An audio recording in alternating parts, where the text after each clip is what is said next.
slides to go here, so we're going to get through this quickly. Right off the bat, stock market breath problem. There are definitely signs that everyone should be expecting some sort of a correction very soon. I'm going to go through that. Part of it's the breath, part of it's just where we've hit in sentiment as we end the year. I do believe for 2025, the thing you'll hear the most on this, and I'm going to spend some time on one of my favorite indicators for regime shifts. So we'll go through that and potential catalysts, which could just mean the winners and losers for next year change. Another week of AI adoption growth, and a big week, not surprisingly, again for Bitcoin as we sit around 100,000. So just to start off on the breath, and I'm going to go through these and try to go through them quickly because there's a decent amount of information. Just to highlight, so these are news articles highlighting that as of Thursday, there had been 9 straight sessions where the S&P 500 breath was negative. A lot of these days, the S&P was up. We're still sitting near all-time highs. On Friday, you had another negative breath day, so it was actually, to finish the week, 10 days in a row. And just so you see, this is the longest such streak in at least 20 years. That was when it was at 9. And normally during those time periods, the S&P has been down about 12%. So normally when you see this kind of negative breath, and this highlights it, these are the breath. So it was at minus 176. So on Friday, just so that makes sense, there's 500 stocks in the S&P. There were 176 stocks down, more down than up. So breath has been weakening. This was a great step by Jason Gepford. Just highlights how seldom this happens. It's only been 2 times since 1962 where over 2 weeks, 43% fewer than an average went up, and the S&P was still up slightly. These are the points. They were tops. I'm not doing this to suggest that the S&P is going to be down next year because I don't think it will. But you take everything on a short-term basis. You don't know what's going to happen for the year, particularly with a new presidency. But here's the breath. The white line here is the cumulative breath. We're basically back to the same levels we were in September, believe it or not, while the S&P has gone up about 500 points during that time period. So we've seen concentration over the last few years, but this one just stands out a lot more. And it's not just the S&P. So the 50-day moving average was broken for the S&P, the mid cap, the small cap, and the NYA, the New York Stock Exchange Composite. So you're getting a big breath breakdown. And unfortunately for the market, this happens when we've had a surge in sentiment. So this was released this week. The Conference Board percentage of people in their survey expecting stocks to be higher next year. So this is the history of it going back to 1987. You just had a huge move. This is a pretty good sentiment gauge because it takes a while to get up there. You can see where it was in 2022 during the inflation thing. It had been at the lowest point, and even going into this year, it was still way below where you'd expected. But since the election, everyone seems to have jumped in and turned positive. That's why the sentiment has become more negative. Here's something that stands out. This is now overlaying it with 6 months what people expect in their income, which is this line. So they're expecting the stocks to go higher, but not their income. This is just another sign that sentiment is stretched. And just to show how important it is as a contrarian indicator, this is it overlaid with year-over-year S&P. So year-over-year S&P is finishing at 40% or somewhere around there, 33% right now. While you have this up here. So as this comes back down, you will see year over year go down. Doesn't mean the stock market needs to be down next year. If we went sideways for 9 months from where we finished this year, which I think is very, very possible, you'll see sentiment come down.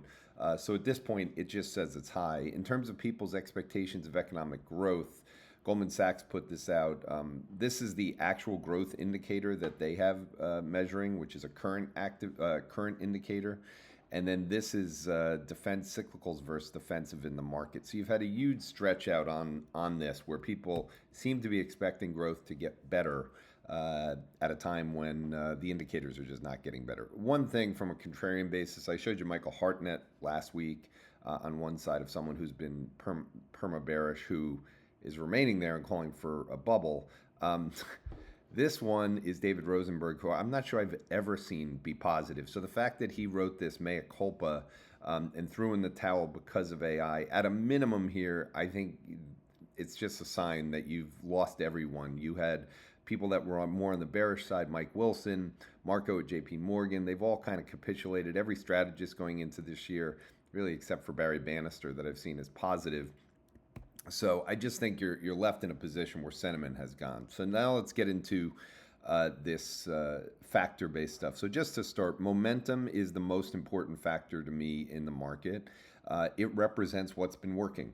And having worked in the hedge fund industry for over 20 years and trading at Morgan Stanley for another decade, human beings start to follow what's working, and they create a narrative after price has moved. Paul Tudor Jones said it famously, but it's true. Nobody wants to lose money, so they eventually find a way to listen to what's happened.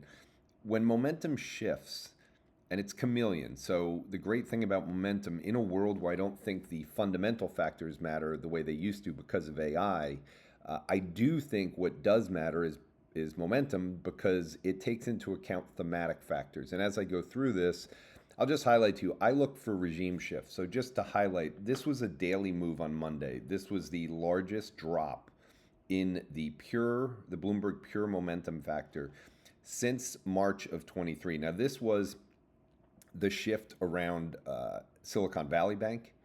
This was the shift around the Fed pivot and a whole bunch of other things, ChatGPT, which I'll show you as we go through this. But this is a warning sign to me. This says two things. One, it's stretched because to get this kind of movement, it has to have worked for a while. It has to be crowded. And secondly, is there anything that could be a potential catalyst to get things to shift? We know there's been multiple expansions significantly. We know the AI trade's been in there. We know the PMI has been below 50. All those things right now have the possibility of shifting, particularly with a new president coming in. Here we go. For the year, it's up 10%. And just to give you an idea how strong momentum is, this is the strongest year since going into the internet bubble. So you've had, the same stocks have been working now for over a year. And that's both long and short. So remember, this is crowded on the short side, crowded on the long side in terms of movement. Just another daily indicator. This is the high beta momentum. This is what Goldman Sachs puts out. Similar type thing all the way back to around when the Silicon Valley Bank. Just shows that even on other indices other than the Bloomberg Pure Momentum, you got this shift. This is the way the chart looks like on the Pure Momentum. We're on the 50-day moving average. The last time we broke through the 50-day moving average is when we had that little panic on the dollar yen. And the reason I bring this up is it started and the peak happened weeks before. So what's great about momentum is typically before you get these sharp accelerations, there's a degradation in P&L. And that's because after a move like this where it has worked, it takes a lot to shake people out. The reason I highlighted this one is this one didn't do anything to the market and then it went on its way. But you have to remember, momentum in this case hadn't really gone through a trend. I'm highlighting this because this year has been extreme. You had one shakeout and then we went right back into it. So I just think that from a Sharpe ratio basis, people have been sitting in positions that have worked really well this year. From a technical basis, just using MACD, I love looking for things on a weekly basis where you've extended the move higher after you had one kind of false signal. This was, again, the July period. But then you don't have enough momentum to take out this level. So the thrust back higher is shorter and sharper. That usually says to me it's a last gasp. From a sector basis for breadth, this includes now just from a sector. So I've been showing you pure momentum. This is now breaking down sectors to see if momentum is breaking down. You've got healthcare, you've got consumer discretionary, you've got industrials, and you've got technology. They've really been the driving factors or the sectors in the factor movement that we've seen. They all broke down. Another thing about momentum, it typically happens at turning points in the cyclical economy. So there's a reason why it's a cyclical economy. There's a reason why I don't think there's recessions. There's no recessions anymore because we are basically a service-based economy driven by technology, while the rest of the world is still an industrial-based economy in Europe, in China, and in emerging markets. So they still have cycles, but we don't have business cycles anymore because of what's happened on the way our economy works and the extreme household net worth. So here we have the inversion here, the yellow line of the PMI. So the manufacturing PMI, it's inverted. So we've been sitting here. This is about 48.4 is the last reading. So remember, inverted. overlaid with momentum. So momentum's up here. So if you think PMIs are going to get stronger and move this way, then there's a high likelihood from a catalyst perspective that you're going to see momentum go that way. Take it even further.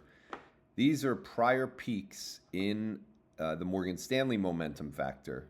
And I highlighted all these. All these came exactly at bottoms in the new orders component of the PMI. So I bring these, this is inverted again. You see what happens is that when you do get these peaks, even in this one that didn't work well, momentum stops working for a period of time. In this case, it goes down and it takes a long time before it starts to trend higher. Peak here, it goes down, peak here goes down, peak here goes down. These are important times generally, but again, very economically sensitive. I'm going to kind of expand upon this point here in 2022 to emphasize it. So in 2022, in this period here, this was an important inflection point for the market, and this is when momentum started to bottom out, and then it really started to work in 2023, but accelerated in 2024 because we had stayed in this situation. So if you go through any of the contrarian plays at this point, the PMI breaks through 50. Big deal. We also have peak CPI, core CPI, that happened in October, November of 22. You have 10-year rates, which peaked in that point. You have the Fed pivot that happened.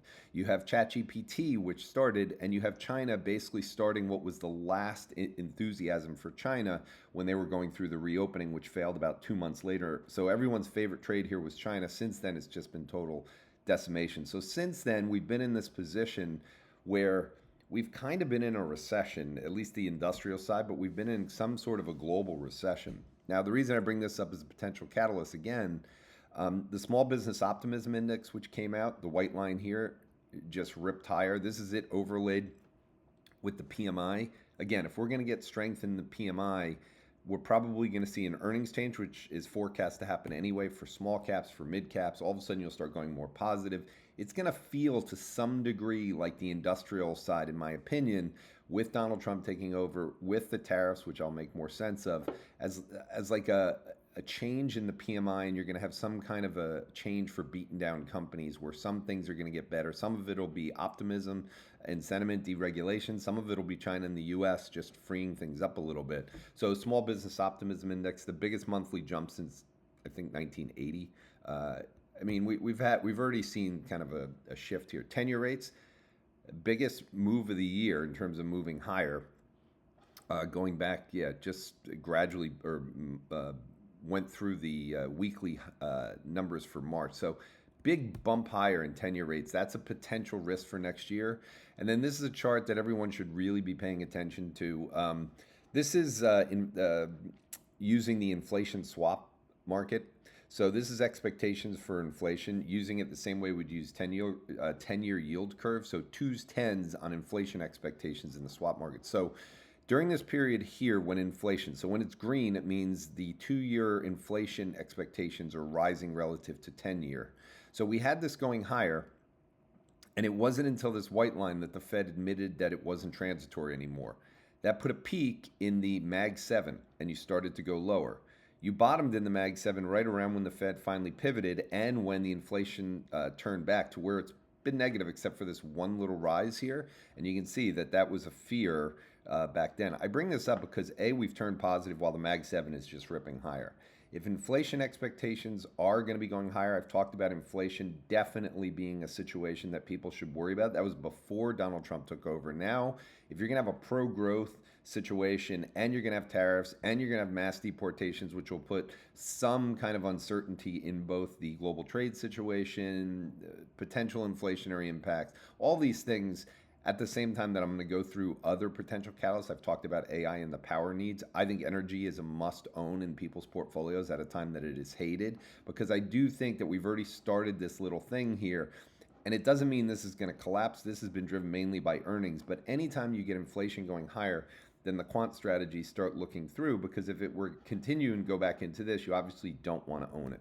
So just something to think about when you go through it. In terms of China, people are still negative on China. We had this huge run up in the local market to make China be, I think it's still outperforming the S&P this year, believe it or not. In fact, I'm pretty sure it is.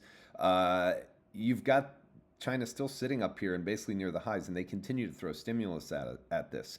People seem to think China, in terms of Alibaba and the Hang Seng and things, but this is really the local market matters because if they get consumption going, it will have an impact on things. And so this is overlaid with the PMI. So you've got China, which I think is certainly going higher. You finally saw an uptick in the US PMIs in the most recent data. I think that's going to continue to go. And you have to remember that with Trump taking over, this is going to be a big theme for next year in terms of what's going to happen. So China has a domestic economy. They announced this week that they're making a formal change in monetary policy in terms of saying something they haven't done since 2011 in preparation for potential trade war with the US. This showed up in the money market that they're expecting more of an easing. So this is filtering through. This Goldman Sachs put out just mapping out the stimulus that they've been doing. They are serious about this. This is not something they don't want to do too much, but the reality is they're going to keep doing stuff until they get what they want, which means they might pull stuff back. But once you let the consumption genie out of the bottle, as we've shown in the US, it's usually hard to rein it back in, just as hard as it is to get it going. This is a sentiment thing. So if people start getting confident that the government has their back, they will be buying stocks and you will get a change. The yuan's become an issue. I'm not going to go into great details about it here, but I do think the dollar is an issue for things, particularly global companies. The dollar continues to rise, and the Chinese yuan, they came out and said they may allow a weaker yuan. You're around 725 to 730 right now. Any movement here when the dollar's already strong could be a major issue for more, I would say at this point, the earnings side of the international companies. Remember, Trump's focus is on the domestic side of the economy. The international companies have led, particularly the Mag 7, any fears that maybe their earnings will be impacted by anything, including rate cuts, because they have cash, stronger dollar, not seeing the revenues come through. There is risk for the Mag 7 next year relative to this year, and I've talked about it before with relationship to Bitcoin.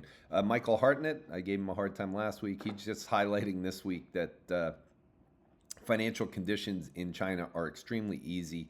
These were all points in time when the Chinese market started to turn around, and also you started to see the PMIs bounce. So I would just pay attention on the China side. One thing here just to keep in mind, growth has just decimated value again.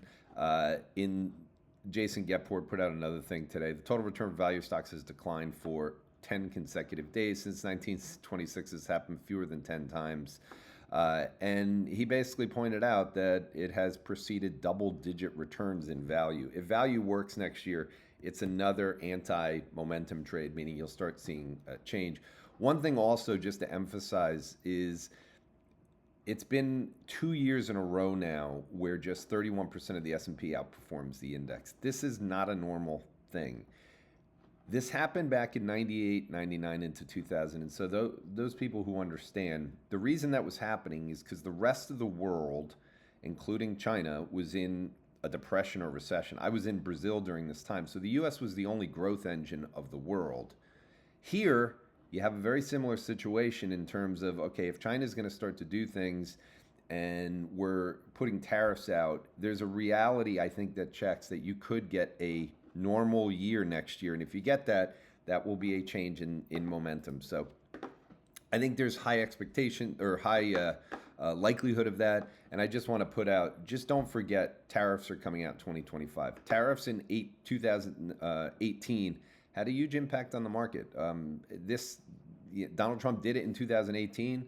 The S&P was down 20 or 18% that year. It had two waves of time. The fact that we're going to have tariffs are very, very negative based on history. I don't think it matters as much as it did in the past, but I do think it will disrupt confidence in your positions and create uncertainty. One other thing just to keep in mind, this came out this week and I thought it was great. It's something I believe in. Because of AI, I believe hedge funds, their fees will continue to be pressured like all businesses. Well, hedge fund managers starting up, the startup side, extremely small. This is very similar to the way it looks for closures and openings. So if you have openings, you're going to have high closures as well. The reason I bring this up is typically when hedge funds are on the weak side, they're more prone to getting into momentum and going into what's working because they need to put up returns. So I think the fact that we're coming into the end of the year could be a catalyst for a shift in momentum. And I want to bring this up again. Morgan Stanley, I believe, put this. No, this is from Goldman Sachs. These numbers are staggering. So again, if you haven't invested yet in energy, in power, I'm just going to keep bringing this up. These numbers are staggering. So this is the electricity usage or power demand in this. Look at the decline we've had 1990 into 2020, slight increase here. So let's say we're still at where we were in 15. This is their expectations for electricity load growth. You're talking about a huge bump up, and I don't think people have put this in. This is about electricity, yes, but it's power. And at the end of the day, I think it's going to spill into everything. So I'd be looking, right now, it's only affecting things like data center growth.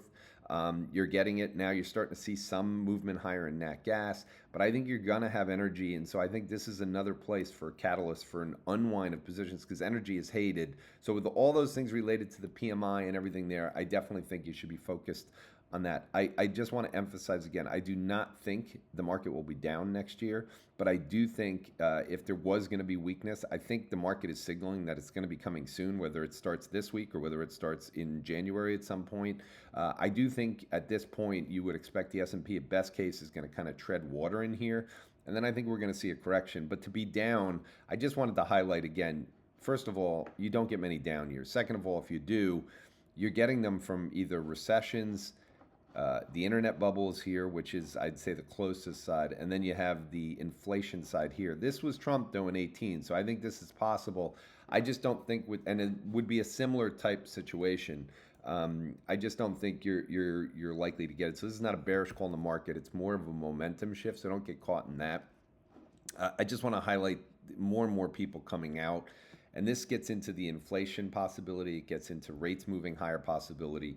Bill Ackman came out and said the most pro-growth, pro-business, pro-American he's witnessed in his life. M&A, David Costin from Goldman came out and predicting 25% rise in M&A. You had an IPO that came out that is a top headline story. We haven't seen one of those in a while, so Service Titans came out. You're getting actually what you thought would happen. In terms of the AI side, we have another trillion-dollar company, probably the least known of all the trillion-dollar companies. Broadcom was up sharply today on forecast for AI demand, which is going to continue to come through, which is why I just wouldn't be bearish on things, and I certainly wouldn't be trying to be cute here and go against the U.S. and for Europe. I do think that's likely to work this year. I'm doing an outlook piece, and it's going to be called something along the lines of people are going to be forced to buy things this year they don't want to buy. That will include things like China. That will include things like industrials and energy. It's obviously going to include Bitcoin, which I think will double over the course of sometime over the next year. In terms of the adoption, I just want to show it's remained modest so far. Next year is going to be a huge adoption year, and so far it's been led by the big companies, not surprisingly. The big companies already have the tech side. The smaller companies depend on AI agents or they depend on apps and software. So next year will be the year that we will start to see that rolled out. Goldman Sachs put this out and just showed that so far it's been dominated by the massive companies. So think of Walmart, think of the Magnificent Seven. There's a reason why those companies are outperforming. They have an advantage in this, but you should start to see some benefits. But in the long run, I don't see how this is going to help the Russell 2000 companies. This is an amazing stat, but it also argues as to why the S&P has outperformed small cap, at least till now, and that's because you've got almost 45% of companies inside the Russell 2000 that are unprofitable, non-profitable members, which has been rising. And this is really began with the age of software in here, and I think it continues to be an issue. And with rates up here, I don't think small caps are going to be able to outperform for very long. And the same thing goes for, there is no AI boom in Europe, Canada, Australia, or Japan. This is very unique tailwind to the U.S. economic outlook.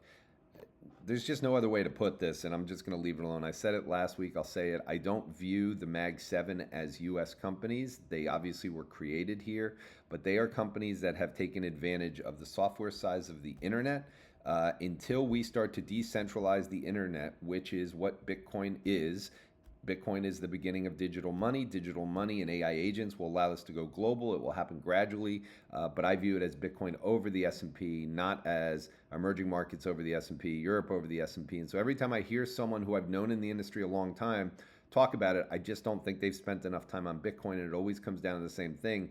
I don't think they've spent enough time on equating the concept of the innovation of digital money, the ability to finally have it in 2009, to allow the internet to extend its power. And the question is, if you wanted to value the internet, just like people try to value Bitcoin, there's the only way you can value the internet is through the S&P 500, because we had to use the physical world with physical cash. In the future, the economic system will not be that. It will be one based on digital money and digital transactions. And so Bitcoin will represent what the S&P does in this world.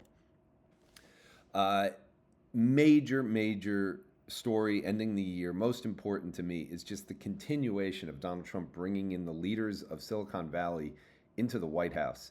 I believe in the world is at a major inflection point with AI and Bitcoin, as I've talked about. The U.S. is taking the leading charge, and to make sure this happens, he has brought in Mark Andreessen on top of Vivek, on top of Elon Musk, on top of David Sachs. You can just go through the list, but there's a focus here. So Axios put out an article.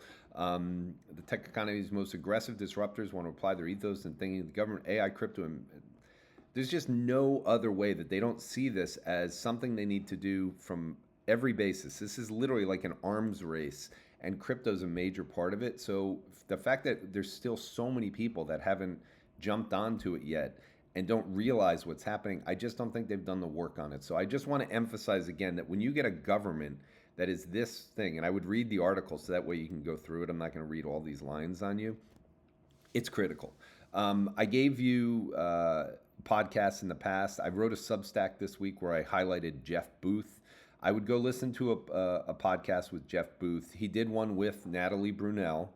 So Natalie Brunell did one with Peter Diamandis. If you just listen to two podcasts and you listen to Jeff Booth, who speaks on Bitcoin's importance from a macroeconomic basis, and then you listen to Peter Diamandis, who, believe it or not, Peter Diamandis created Singularity University. That had a huge impact on my life in terms of changing the way I view macroeconomics back in 2013 and starting to realizing we were at a singularity moment with accelerating exponential innovation and how that would change the world. This is a major thing to combine those two, because Peter talked to him. He goes through Bitcoin, talks about why it is so important for the future, but he talks about longevity. He talks about AI, and he makes this statement in here: we're going to see more technical progress in the next decade, 2025 to 2035, than we've seen in the entire past century, 1925 to 2025. This is why I say that Bitcoin will go high, will continue to move faster and speed at a speed that is about 4 times the speed of what happened in the fiat economy. Technology is moving faster. The S&P represents both liquidity, but it represents innovation. That's what stocks do. The equity side of the capital formation is about the innovation. And so if Bitcoin should be moving faster than what happened with the S&P, and really it's been since 1930 when the internet came into play that the US has dominated. So Bitcoin from this point will dominate, and Peter Diamandis does a great job of connecting it into the acceleration of AI because of agents and all this stuff. I highly recommend it. Matt Siegel put this out. This was part of the Axios interview, but I just want to highlight Trump is going to be very focused on the price of Bitcoin. A top transition source told us it's another stock market for him. Trump would love to have Bitcoin hit 150 early in his presidency. So this is becoming something bigger. Eric Trump spoke in the Middle East this week. They did a major event for crypto, and he spoke and he said America is going to lead the digital revolution. So the son of the president is openly talking about what's going to happen, and he said, I'm confident Bitcoin is going to hit $1 million in that event. The flows that have happened since the presidency have been dominated by crypto. So you're getting the flows. As the U.S. is leading and saying this, it's happening. Another potential crypto person headed for the CFTC chair, which would be very important again in terms of the way it's viewed. You had a meeting between Cynthia Lummis, who's the senator who is focused on a Bitcoin reserve, and she met with Scott Bessent and tweeted this, saying she looked forward to working closely. Ray Dalio spoke at that same event that Eric Trump was at, and he talked about investing in Bitcoin and avoiding debt assets. So you've got all the major macro people, whether it's Druckenmiller, Dalio, Paul Tudor Jones, all saying stay away from debt and be invested in Bitcoin. And I think that's going to show up for next year. This was an important event too, and even though they already have obviously a focus on this, this was really the first major thing. Remember, most of the banks do not even they're not allowed to offer or suggest Bitcoin in terms of the wealth management platform. So for the largest wealth manager, BlackRock, recommending Bitcoin portfolio of up to 2%, it's a big deal. That happened this week. MicroStrategy on Friday was put into the NASDAQ 100, so I thought this was a good way to put it. Every passive investor will now have Bitcoin exposure, even the biggest haters. It's true. MicroStrategy is Bitcoin, so anyone in there. Russia is proposing creating a strategic Bitcoin reserve. Australian AMP, one of the large pension funds, they were the first one to announce that they bought the asset. So more adoption. Van Eck is pretty much, you see me reference Matt Siegel a lot. I loved his work when he was at CLSA. Does very good work, good thinker. More importantly, they came out with their 10 predictions for crypto. And like I said, it's very hard to get research on it. If you read through this, the most important thing in going through it, in my opinion, is the breadth of the things that they expect to have happen this year. I expect the same thing. As you have a breadth in the economy, the ecosystem for the new digital economy, it's going to benefit Bitcoin. So you're going to have more of this. You're obviously going to have less regulation, everything going through it. All right, just to finish up here on the last few charts. This is Bitcoin relative to gold on a weekly basis. So since the election, we've now finished with 7 straight weeks of Bitcoin outperforming gold. That has taken us finally through breaking out through the highs that we had made in 2020 and 2021. And then finally, if you're wondering when it's going to break out, I think it's going to happen this week. We've been hanging around 100,000. I tweeted that it wasn't a bubble. This is going to be something I'll start showing more and more. But as you get into quarterly expirations, this is the Deribit options data on Bitcoin. This is the biggest volume. And what you can see is the open interest for calls here around the 100,000 strike, starting from 90 up to 110 is enormous. I've talked to enough people now. This is mainly overwrites from Bitcoin miners, which means people that trade Bitcoin are long gamma. I'm not going to get into the geekiness of the option, but that's why we've been sitting around 100. As we start to get closer and closer to expiration, I think you're going to migrate up to 110. Expiration is the 27th. So as we get into the final part of the year, I do think you'll break out. It was a long one, but we went through a lot of important stuff. I'll see you guys next week.